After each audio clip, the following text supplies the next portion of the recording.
Please. Is that right?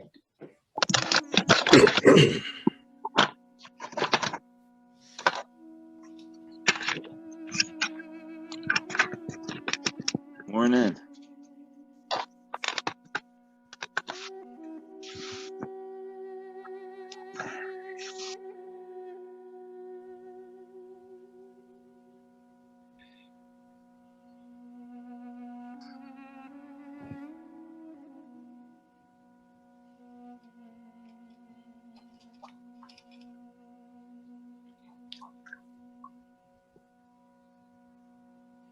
Just relax, please.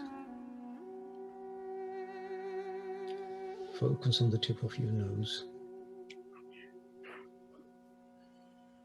In the early stages of meditation, the mind needs a focus. And spiritualists of the past would ask you to focus on the tip of your nose.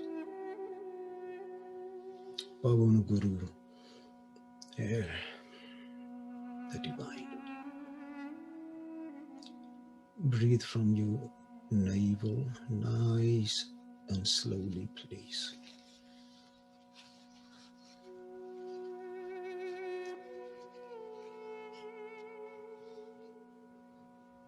Thank you very much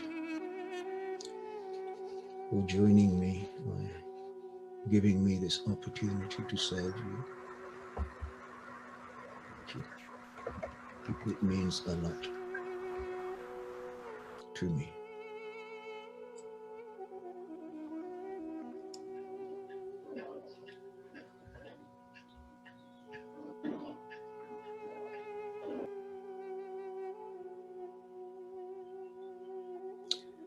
Let's just relax. Let the stress just fly away.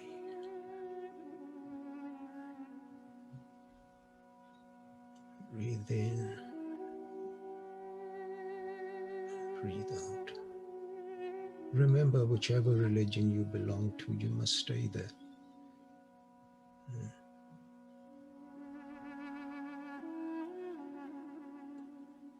We're all one, we're all beautiful. We have one Father, all of us.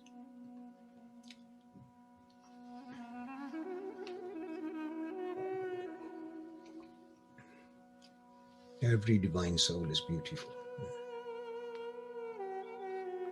Every divine soul.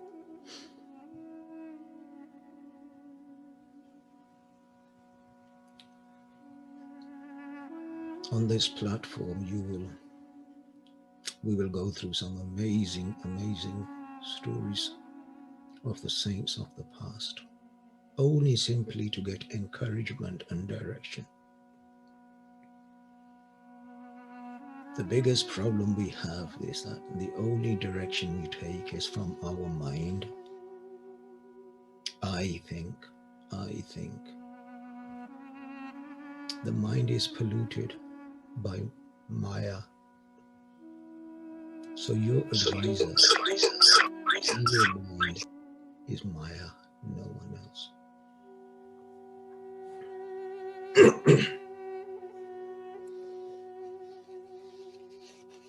And as long as that remains, we will not understand the beauty of spirituality.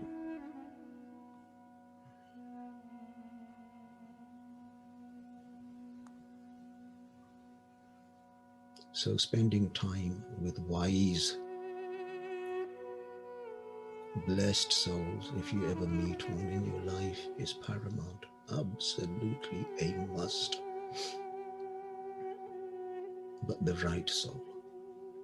Not somebody who is full of ego, somebody who is after your money, somebody who is after fame, somebody who is wanting followers. No, keep away. Somebody who is dividing you, keep away.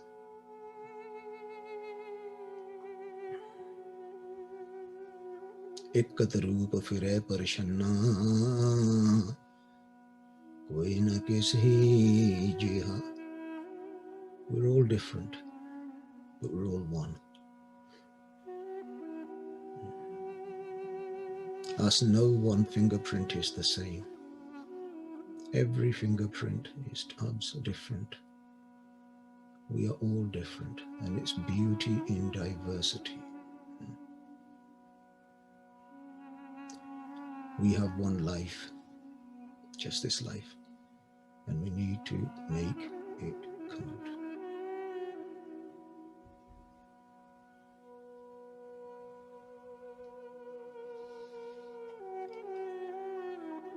Happy Easter.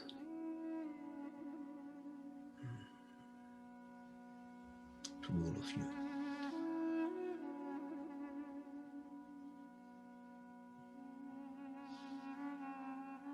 Just relax your mind, please.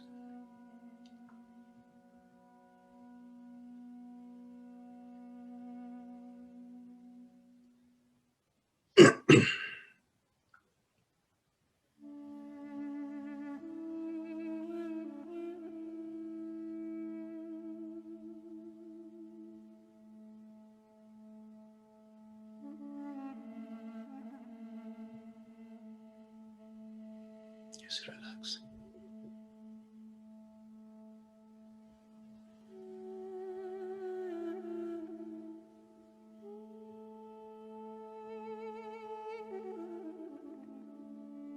There is a spiritual text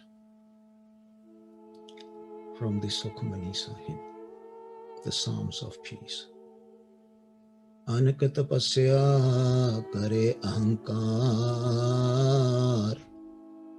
narak surg fir avatar. Anak tapasya. Anak means unlimited meditation and austerities.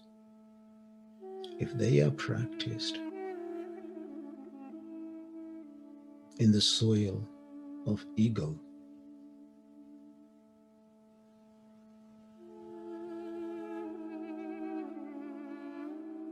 then you will go into the life of reincarnations. There will be no more than just karma, no more than that. If you are a spiritualist, I do warn you that please take this on board.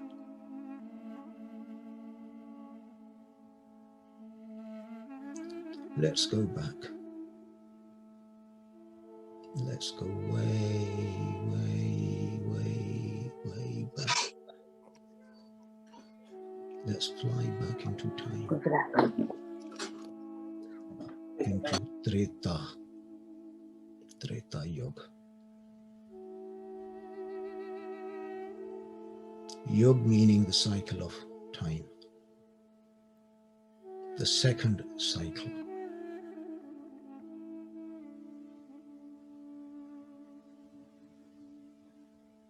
The first being Sat Yuga. This Yuga was 2,163,102 BCE before Christ.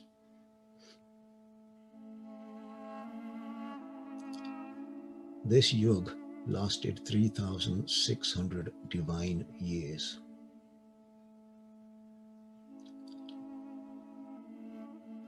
Which in today's term would be 1,296,000 human years.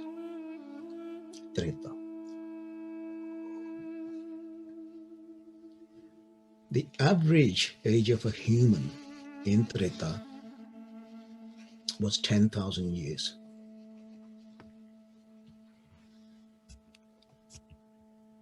And it is said that as we come towards the end of Kali Yuga, which is the fourth cycle which we live in, as we come to the end, the average age will fall to 22 years. Treta means a triad, three. Treta was representative of the three avatars of Vishnu. They were Vamana, Parshurama, and Rama. These were the three avatars of Vishnu. Treta was the era of gods and demons. Occult powers were very, very strong.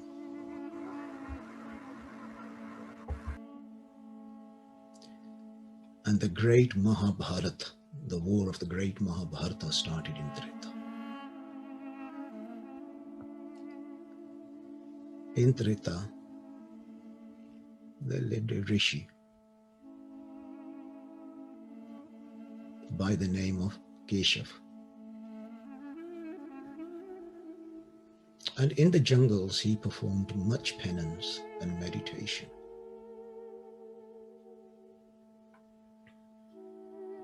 One day he went to the village,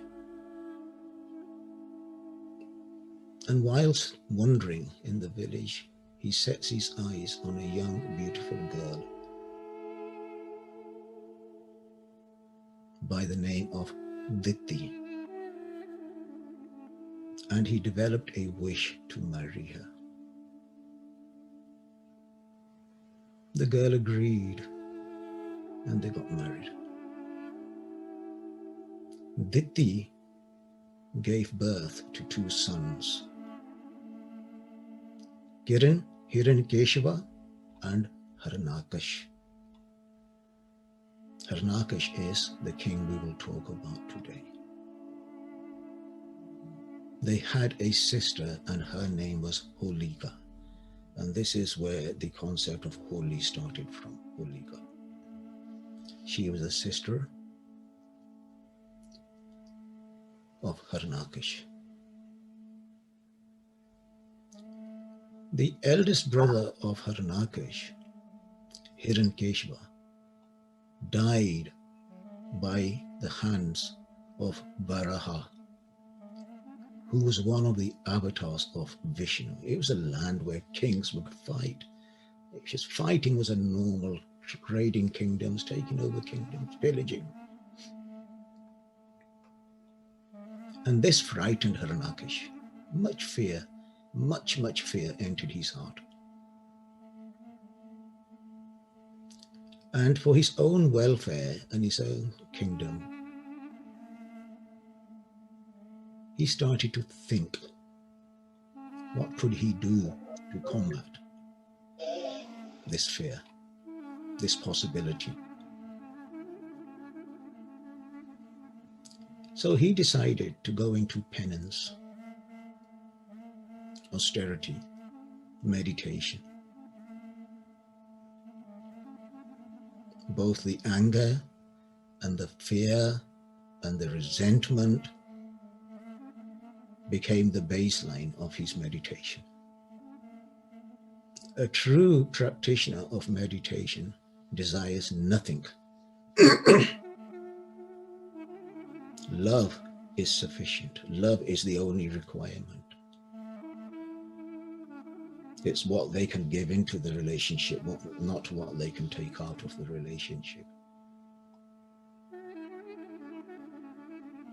So, to gather occult powers, Harnakash went into intense meditation and austerity.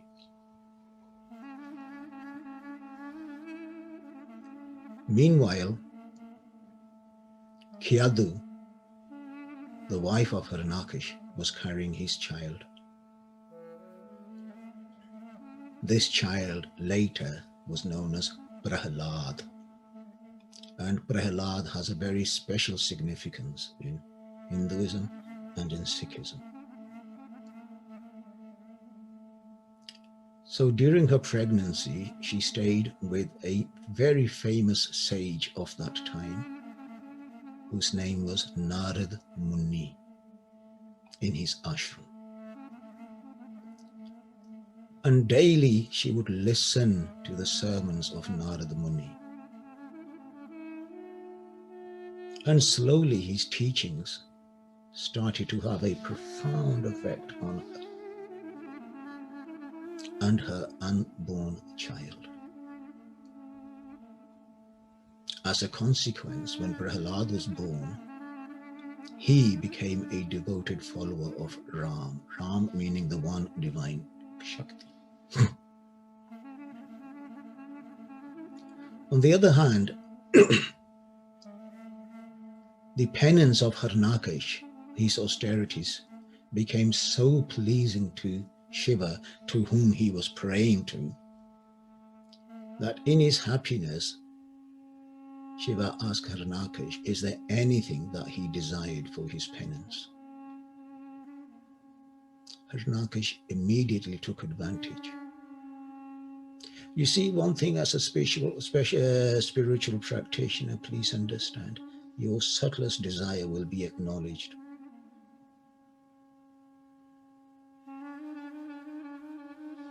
In the world of divinity, every effort you make will be acknowledged. So we have to be very, very careful as to what thoughts we carry and what our motives are. Very important. Your motive is emancipation and no less. But people sell themselves short. I have seen that with many spiritualist masters, many. And my master used to say to me, no, son, your journey is much further ahead. Don't look left, don't look right. Whatever powers you see or you may receive at any one time, go ahead, become humble as he was himself. So for a spiritualist, this is very important to understand. Do not get caught in the trappings of Maya. And because Harnakash's meditation was simply based on fear and revenge and anger, he said, if it pleases you, my Lord, then grant me this boon, that I do not die in any residence, outside, inside, neither do I die during the day or night, or by weapons, or by demigods, or demons, and so on. These wishes were granted, and Harnakash thought that he had become invincible.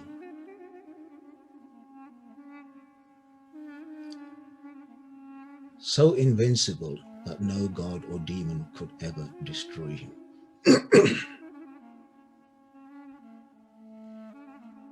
He comes back to his kingdom and immediately declared himself as the one divine God. After all, who can kill him? He will not die, he thought. And that all who lived under his rule must no longer chant the name of any other god other than Harnakash. Jal Harnakash, Thal Harnakash. And in fear, people started to chant his name.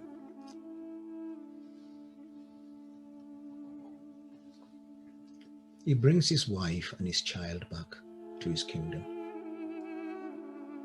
and tells them that they must worship no one else but him. But this was unacceptable to Prahlad. And secretly, he carried on with his meditation on the one divine. When Prahlad was 8 years old, he was playing with his friends. And Harnakash, his father, heard him repeating the name of Ram, Ram, Ram. On hearing this, his father called him in and said, son, from now on, I am the divine. I am God. So meditate on my name.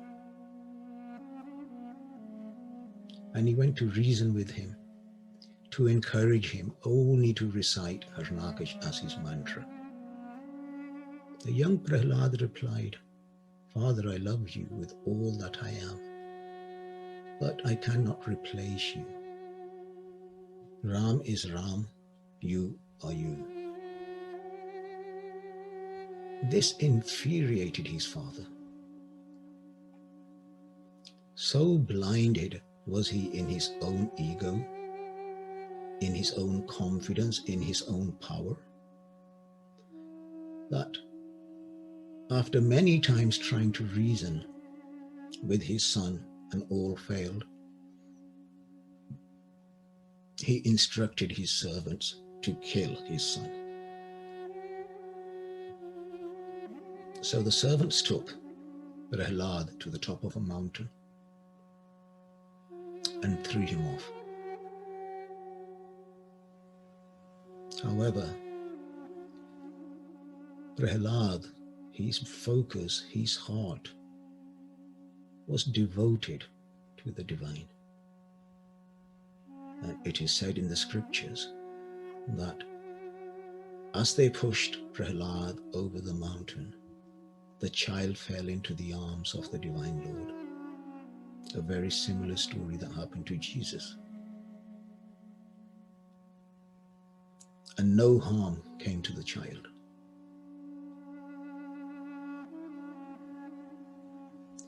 Then Prahlad was thrown into the deep oceans. And again, very ancient scriptures state that he was protected by the waves, and they gently rolled him onto the shore.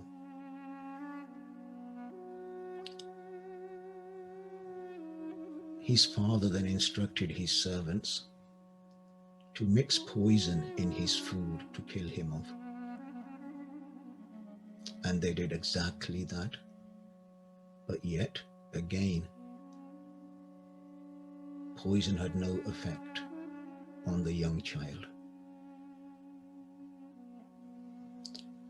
Prahlad was then placed in a den of poisonous cobras.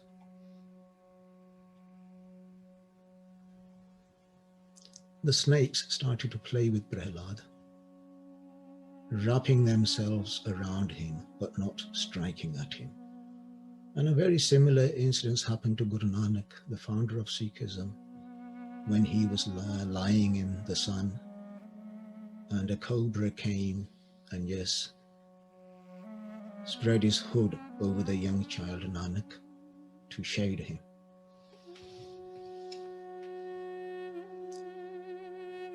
And at every instance when there was no harm to Prahlad, the anger of his father, the embarrassment of his father just became worse and worse.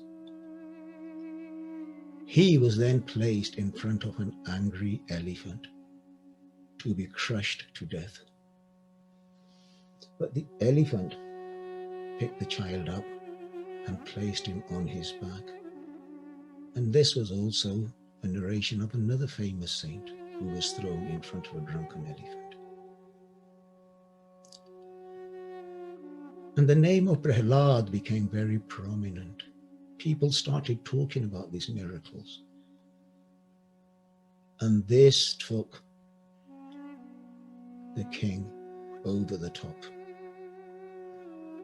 One day, reaching the extreme limits of his anger, his ego-driven anger, Harnakash decided that he would personally oversee the slaughter of his own son. A pillar was constructed and was heated until it turned red hot. And so intense was the heat from the pillow that it scorched the ground black. Anything near the vicinity of the pillar started to scorch. Prahlad was called in, and his father said, "Prahlad, This is your last opportunity. Change your allegiance.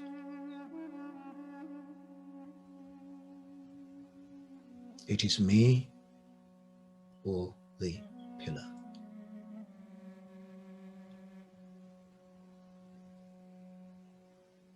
And the little child was looking around, not knowing what was going on,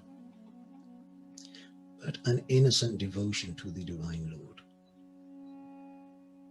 And the guards were standing at a distance, poking and jabbing at the little boy, forcing him towards the heat of the pillar.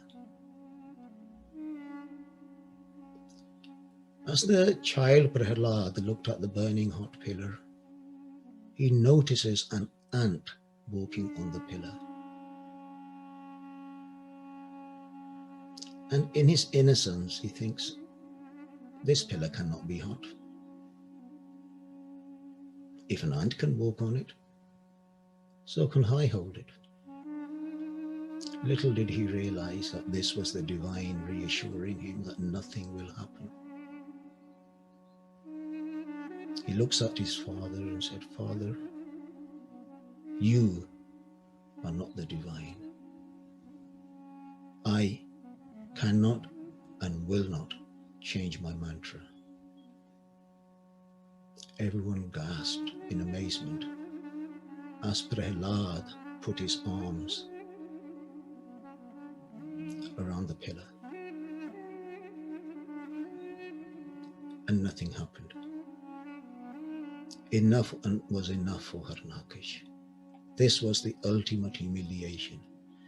And in his anger, using a long mace, he smashes at the pillar. As the pillar cracks open, the divine in the form of Narsingha appeared.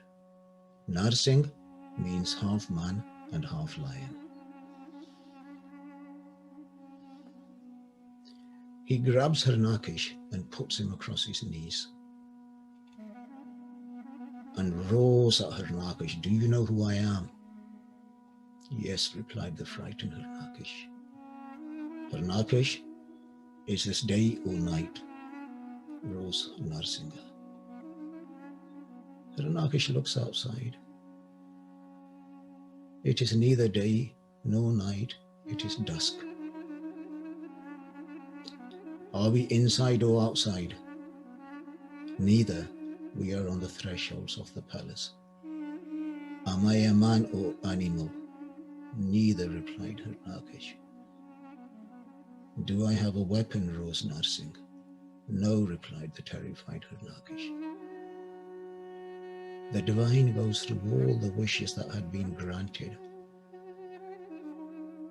All the conditions had been met of his device, and with his claws he kills Harnakish. Prahlad became a king, and he is also acknowledged to be a saint of the highest order. This narration took place in Treta, the second cycle of time. And in the scriptures it says, Harnakish doshthar marya Prahlad taraya. So what do we take away from this? Two things. One is the devotion of the child, and the second is the ego-driven Harnakish. The objective of any spiritual path is to release the ego. To release the ego and merge into the divine.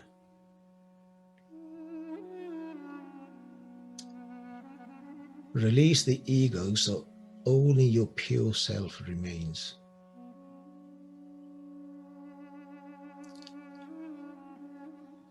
Imagine when you were walking and you have a smallest little bit in your shoes. You cannot walk. You will need to take the shoe off and shake it to remove whatever little bit is in the shoe. Even the smallest little bit of dust will become an impediment in your journey. Spirituality is exactly the same. the smallest little bit of ego becomes a big impediment. ਜਿਉਂ ਜਿਉਂ ਚਲਤ ਚੁਬਹਿ ਦੁਖ ਪਾਵੈ ਜਮ ਕਾਲ ਸਹਸਰ ਡੰਡਾ ਹੈ. Ego becomes an impediment. There is a spiritual formula we need to understand. Man minus ego equals God. God plus ego equals man. It does not matter how high your spirituality is or what planes you've reached. If your ego is with you, you are no more than an ordinary person who is still in the laws of karma. Ego is the self-assertion of the me. I am. That my dominant individuality is separate from all. And any spiritual growth can only take place when we transcend past the self that has been conditioned by Maya. The habitual self, the blind self, the self that is fast asleep in the three modes of Maya. How many of us are happy inside? We preach, we teach, we are showing other people the way to happiness, but do we ever look at ourselves and see where we are?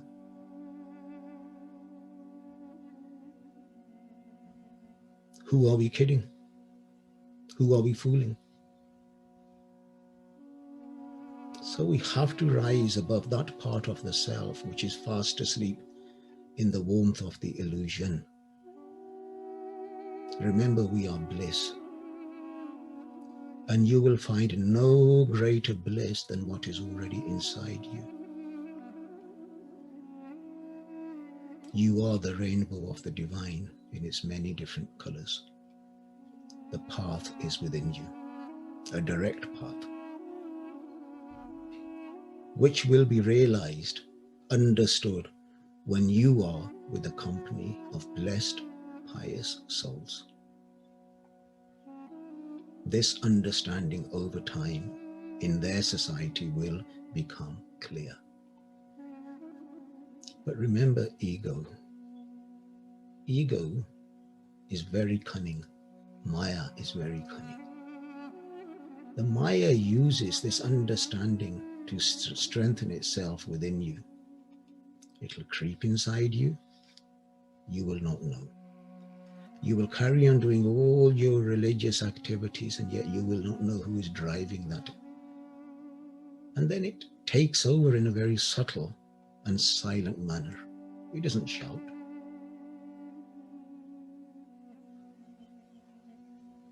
And it takes you away from humility to a perceived sense of humility. But remember, the joy that we derive from our spiritual practices in the influence of Maya will be very short-lived, very short-lived. And in the end, they will be full of misery. Maya is that cloak that gives us a sense of humility. And as a consequence, our every word, our every action is infused with ego. And yet we do not realize. Ego represents itself in many shapes, my friends. It hides deep within us. And ego will be very agreeable. Our mind will think and the ego will agree. Ego will pretend to be our friend, but ego, a true spiritualist will understand, is a very dangerous companion. Ego will follow us around like a shadow.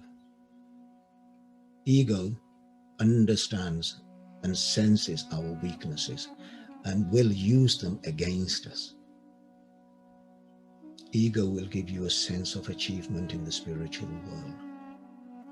It will make you feel good in the pursuit of your spirituality, but yet really it is sabotaging, stunting your spiritual growth. In your feel-good factor, you have been sabotaged by ego. And many millions of spiritual practitioners of spirituality have been trapped. They are the prisoners of this ego. And only a few will escape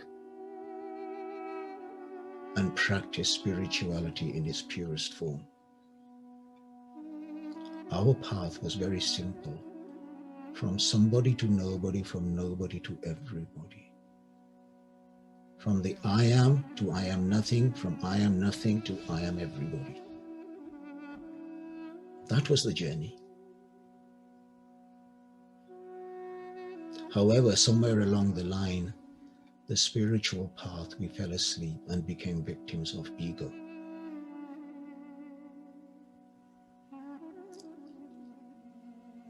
And the path became from me to a more stronger identification of the me to the totality of I am, me, I am. When you are in the company of blessed souls, they will show you the many shades of Maya. Because they have understood, they have made the journey, they have been there. But sadly, people meditate, not realizing that deep within, their soul is surrendered to the outside world. We are trying to connect to the divine, but our soul is surrendered to the intoxication of Maya. And yet we take comfort from the practice of spirituality. Please realize, to detach ourselves from the sensory world is of paramount importance. To live in this world, but not to be of this world. Yet this is no easy task. Why? For many lives, the soul has been attached to the outside world. Many, many lives. And it has become one with this experience. The soul knows no other way. It has lost its belonging. And only when the soul begins to retire from the experience of the sensory world can it go to the land of spiritual loneliness deep within. And only then will it begin to contemplate itself as a complete, separate experience. And only then will the riddles of spirituality begin to be understood. Two of the greatest conundrums for a spiritualist is the outside world and the inner world. We are trying to please both. But let me make it clear that will not happen.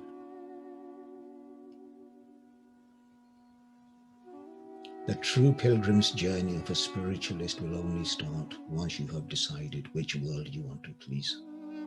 Is it the world of the divine or the world of Maya? And only then will those worldly experience comprehensions open to us.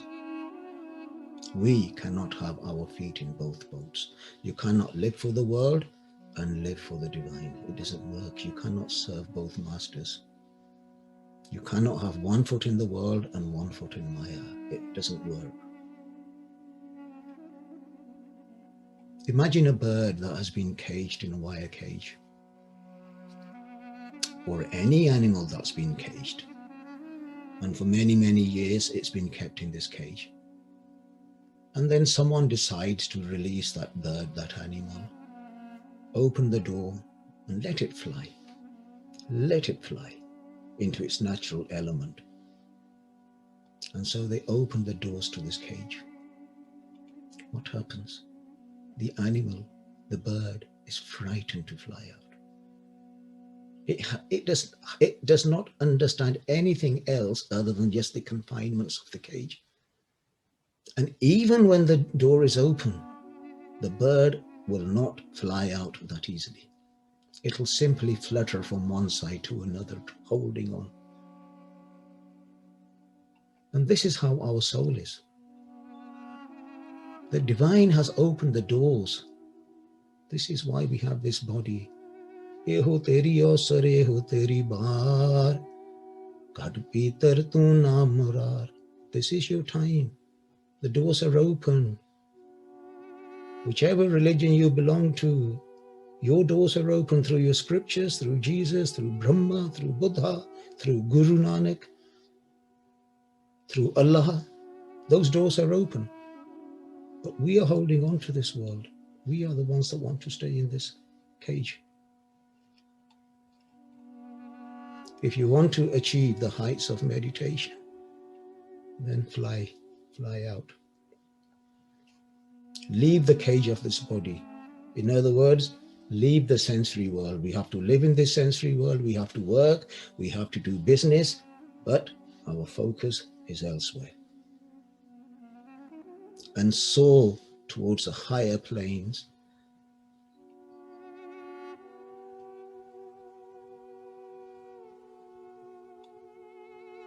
If we cannot fly out,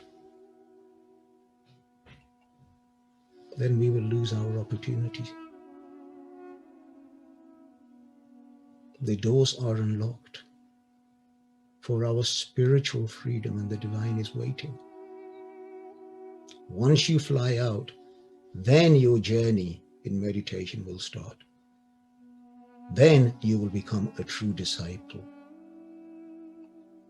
But due to the lack of this understanding, our soul will never be free from this body cage. And therefore, it will not fly high to our higher self. It will remain in the three gunas, the three modes of Maya, Rajguna, Tamguna, and Satguna. All our spiritual practices are practiced under the subtlest layers of the five thieves. Kam, Krodha, Lobh, Moh, Ahankar, lust, anger, greed, attachment, and ego. And they are the chains which are holding us back, holding us, tying us down into this cage, preventing us from our spiritual growth.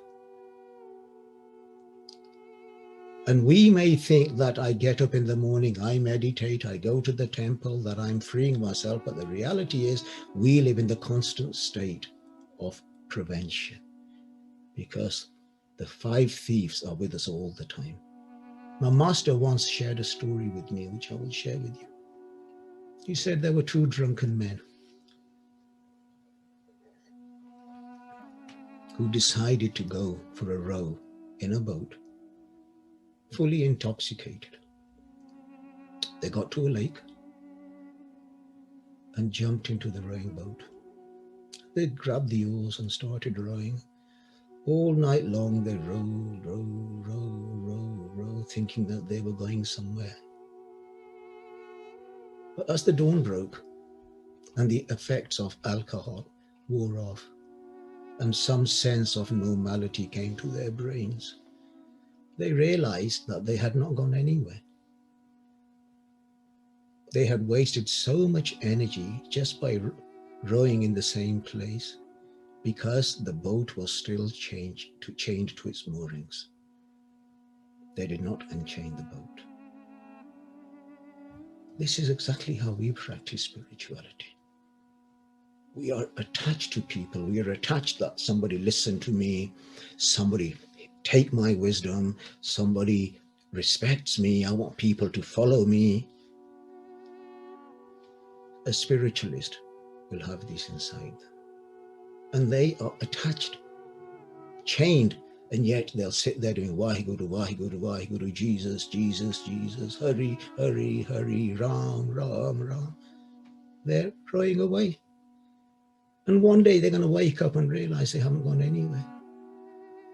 Because the first rule of spirituality is look at yourself and ask one question: what is it that is preventing you from moving forward?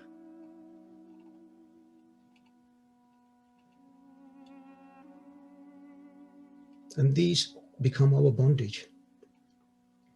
They are the chains that hold us back.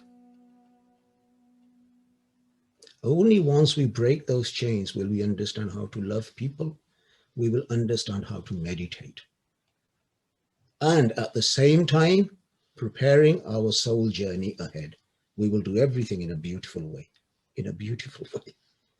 We will be living in the world. We will be living with the divine. Understand one thing. Lust and anger are two of the most powerful weaponries in the armory of ego. Lust, anger. Two. And they manifest themselves in many, many different ways. Sadness, hatred, arrogance, selfishness, greed, a closed mind, intolerance, mistrust, impatience, resentment, fear. Ask yourself, which energy are we a prisoner of? Which negative energy is holding us back? How can you heal yourself and go forward if you do not understand what is holding you back? In the case of Harnaka, she's lust for eternal life, compounded in anger and resentfulness and revenge towards the deity that killed his brother was the baseline of all his spiritual penance. And understand one thing, anger takes many forms: passive, an explosion, moral anger.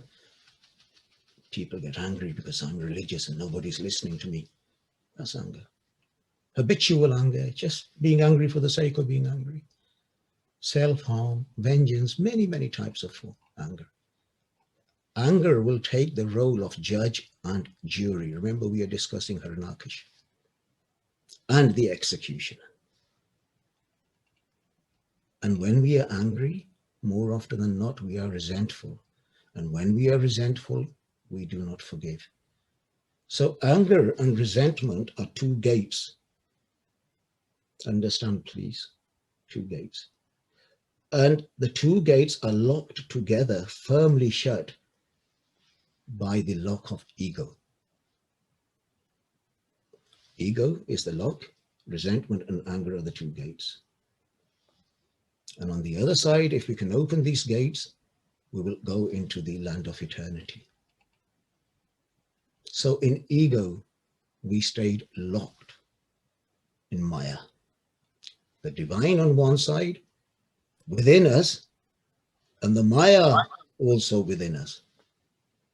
But we are on the wrong side, my friends. Do not lose yourself to the seductive promises of Maya. Maya is very seductive. Who doesn't like to be acknowledged? Who doesn't? Who doesn't like to be, yeah, that's a good person. Oh, they're spiritualist. They're this. It's very seductive. But understand the sweetness offered by Maya is mixed with bitterness, extreme loneliness, and full of fear. At the end, that is where you will end up. Because true fulfillment only lies in the hands of the divine. So lift your heart, break free. This is what we are going to do. We are trying to do.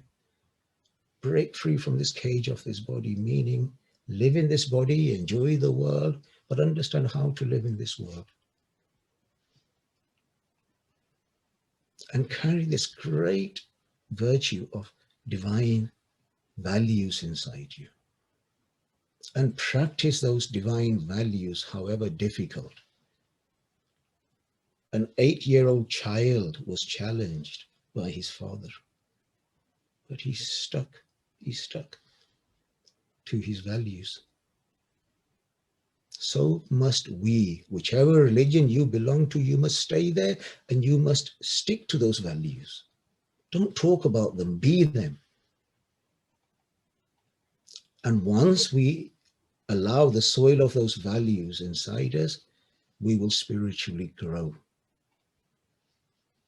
Are we perfect? No. Yet, in our imperfections, we have to move on. Do not let our imperfections deter us from our goal. Learn to live in the shadow of the divine. And then in time, our mind will be lifted from the very narrow sphere of life that we are in into the immense beauty of the divine. The journey starts with faith, not understanding. Okay? And slowly your faith will be replaced by divine love. There is no place for understanding. We cannot understand the ways of the divine. Remember, we are divine. We are not ego. We are not anger. We are not lust. We are not greed. We are not. Look around you. Meditation. How do we meditate? Look around you. There is divine poetry everywhere. You don't have to lock yourself in any one room. Whether they're the turquoise waters of the Indian Ocean, the majestic peaks of the Himalayas, the great forests, the great lakes, the morning birds in the tree, there's divine poetry everywhere. Just look. Quieten the mind and listen to the songs of nature. Immerse yourself in this visual beauty of the divine. When you have a drink of water, when you sip it, thank the divine. When you walk into your house, put the keys in your house, thank the divine. When you look at your loved ones, thank the divine. Make divine the part of your life. Every aspect of your action, once it becomes dedicated to the divine, it'll be devotion in motion. Learn to live and walk in the divine. This is the most beautiful way of meditating. And whatever the challenges, like Prahlad, stay devoted, please. This body is nothing. This body will become dust. You are the spirit. You are the soul. You are not the body. This is the true way of a spiritualist. This is the infinite reality we must understand. We do not belong to Maya. We are the children of the divine. And that all our spiritual practices must be practiced from the soil of our divine virtues. God bless you. Thank you very much. Thank you for your time. Thank you, Bahadurji. It was and you made your time. Thank you, thank you, thank you. Thank you for allowing me to serve you. Thank you. I am no teacher, remember that. I am no Baba, no Guru, no teacher. I am the servant of your feet. I am no more than the dust of the Sangha at your feet. You people put value to my life. And I thank you for that. You people gave me the opportunity to share with you the words of the divine. I thank you for that. And I thank you for that from my heart. Thank you, Paji. I was wondering, today's prayer, is Geeta online? Would she be able to deliver today's prayer? Yes, I'm here. Shall we have a little chin wag for about 5 minutes, 2 minutes, James? And then Geeta can finish. Whichever, yes, in terms of the order of things. Does anybody have any questions today regarding today's meditation? Let's just talk